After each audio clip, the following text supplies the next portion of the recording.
ग्राम इकाई आत्मनिर्भर हो जाएगी, नगर इकाई आत्मनिर्भर हो जाएगी, तो जनपद अपने आप ही आत्मनिर्भर और विकसित हो जाएगा।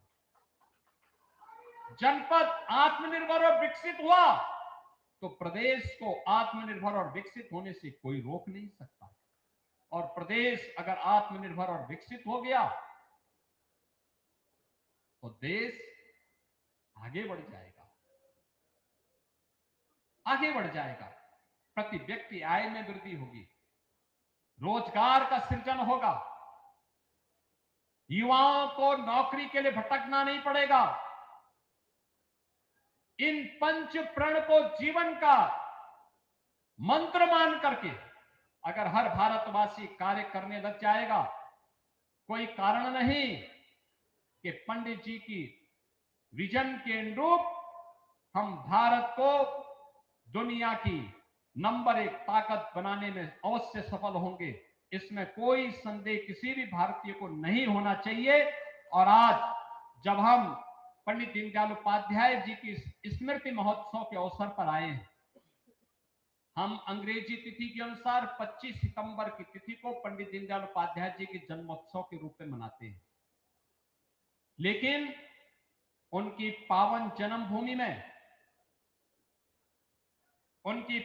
जन्मभूमि में अश्विन कृष्ण त्रयोदशी जो हमारी पंचांग की तिथि है, उसके अनुसार उनके पावन जन्मदिन के कार्यक्रम के साथ हम सबको जुड़ने का अवसर प्राप्त होता है।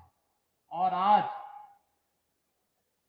पंचांग की तिथि के अनुसार हम लोग पंडित दीनदयाल उपाध्याय जी की पावन जन्मोत्सव के कार्यक्रम के साथ जुड़ रहे हैं। मैं इस अवसर पर पंडित दीनदयाल उपाध्याय जी की स्मृतियों को नमन करता हूं। प्रदेश सरकार की ओर से उनकी स्मृतियों को नमन करते हुए विनम्र श्रद्धांजलि अर्पित करता हूं। बहनों और भाइयों, इस अवसर पर मुझे 2 बातें कहनी है। एक, यहां पर जो पहले से नगला संजा अकोस मार्ग पर एक पुल था जो बह गया था, हम लोगों ने उसको अपनी स्वीकृति दे दी है और बहुत शीघ्र उसका निर्माण का कार्य यहां पर प्रारंभ होगा।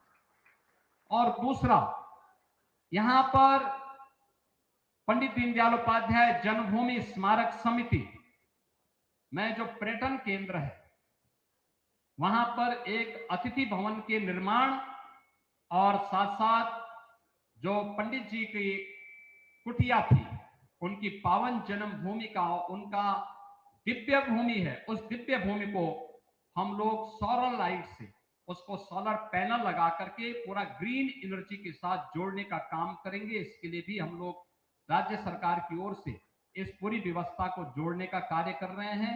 आज के इस अवसर पर एक बार फिर से मैं पंडित दीनदयाल उपाध्याय जी की इस पावन स्मृति महोत्सव के अवसर पर उनकी स्मृतियों को नमन करते हुए विनम्र श्रद्धांजलि अर्पित करता हूं और उनकी प्रेरणा विकसित भारत के सपने को साकार करने में हम सबको के लिए सहायक होगी। इस विश्वास के साथ आप सभी को मैं आगामी शारदीय नवरात्रि और विजयादशमी की हृदय से बधाई देता हूं। मंगल में शुभकामनाएं आप सबके प्रति व्यक्त करते हुए अपनी वाणी को यहीं पर विराम देता हूं।